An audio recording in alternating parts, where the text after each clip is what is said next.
एक समय की बात है। दो दोस्त थे, एक ऊंट और एक गीदड़।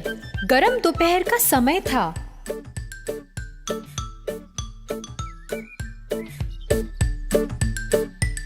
जब दोनों एक तरबूज के खेत से जा रहे थे।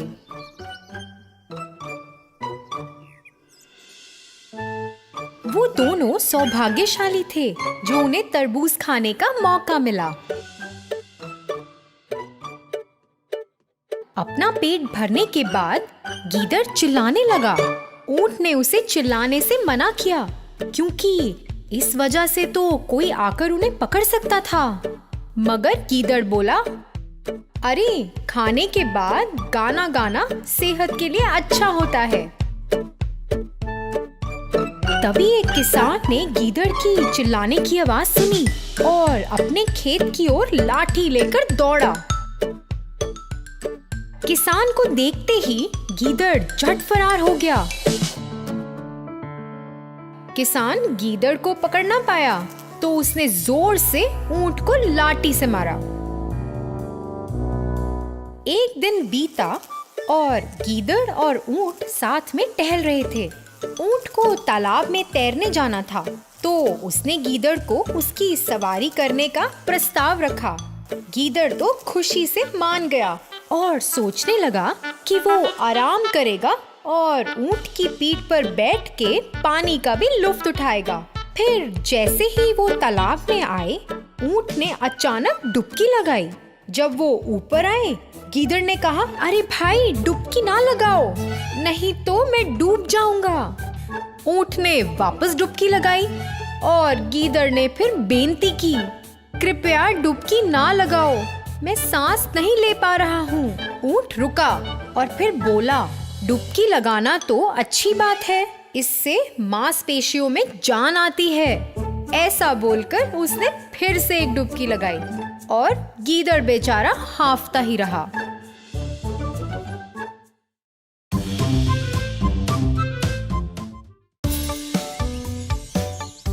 एक दिन एक भेड़िया खाने की तलाश में एक गांव में गया।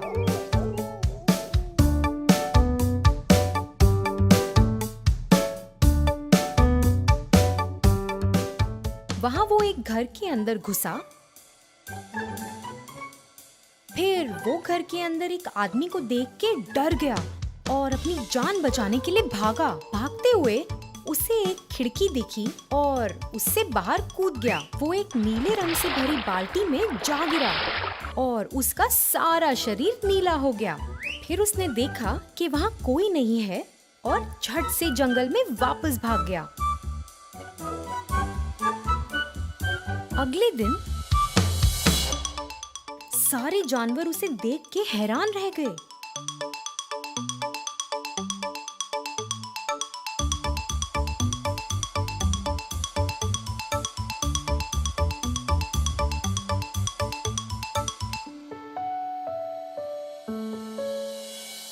सब शेर के पास गए और उसे नीले रंग के जानवर के बारे में बताया।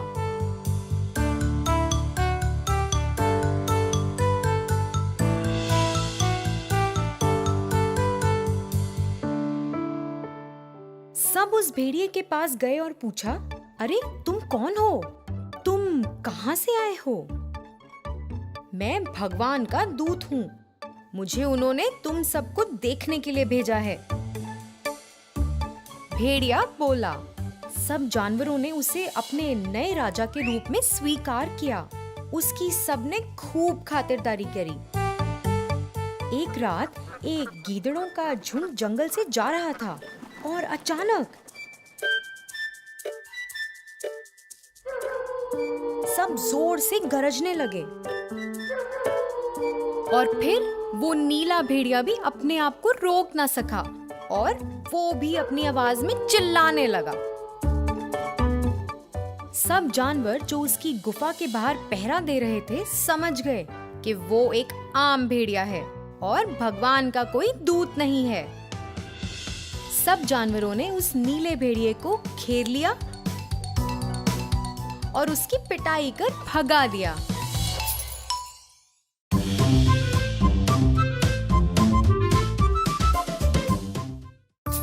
छोटे से शहर में रघु नामक एक बड़ा व्यापारी रहता था। वह एक दयालु इंसान था। बहुत सारे लोग उसके घर आते जाते थे और सभी को उसकी मेहमानदारी पसंद थी।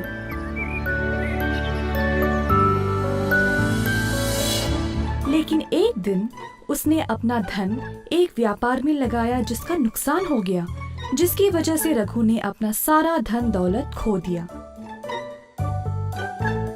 उस दिन से कोई उसके पास नहीं जाता था।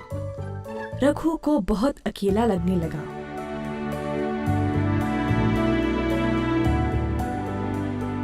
पैसों के बिना मेरा कोई महत्व है ही नहीं, ऐसे कैसे जीऊं मैं?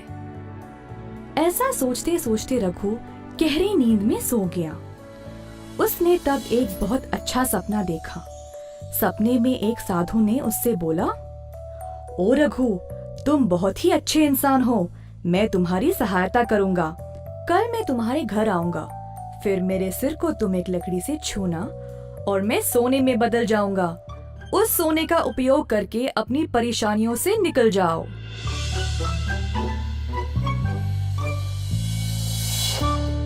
अगली सुबह जब रघु जाग गया तो उसे वो सपना याद रहा।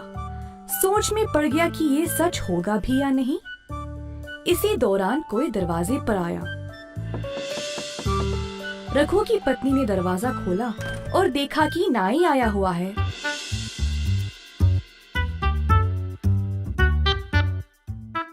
नाई अपने काम पे लग गया और रघु निराश होकर बैठा रहा। फिर से किसी ने दरवाजा खटखटाया।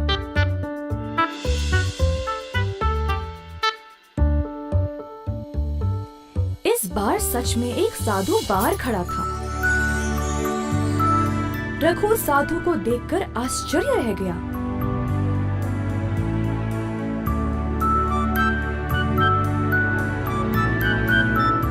जल्दी से वो लकड़ी ले आया और साधु के सर को उससे छुआ। रघु को विश्वास ही नहीं हुआ कि साधु सच में सोने के रूप में बदल गया। नाई भी ये देखकर अचरज रह गया। रघु ने थोड़ा सा सोना नाई को भेंट में दिया और बोला कि जो कुछ हुआ वह किसी को इस बारे में नहीं बताए। नाई इस बात से सहमत होकर वहाँ से खुशी खुशी सोना लेकर चला गया। कुछ देर बाद वह सोचने लगा, अच्छा, तो इन साधुओं के सिर पर लकड़ी से मारने से ये सोने में बदल जाते हैं। अगले दिन ये लालची नाई एक मंदिर गया और सभी भिक्षुओं को अपने घर भोजन पे बुलाया।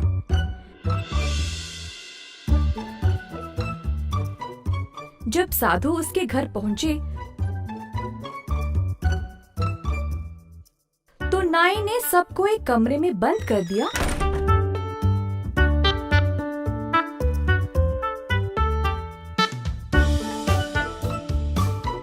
और लकड़ी से सबके सिर पर मारने लगा। बेचारे भिक्षुओं को बहुत जोर की चोट लगी। जैसे तैसे करके सभी वहाँ से भाग गए और महाराज के पास चले गए नाई की शिकायत करने के लिए। महाराज ने सारी घटना सुनी और तुरंत नाई को महल पर आने का आदेश दिया।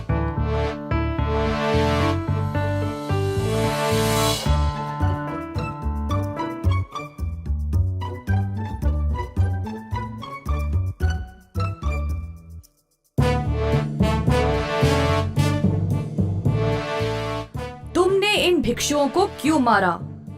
पूछा महाराज ने।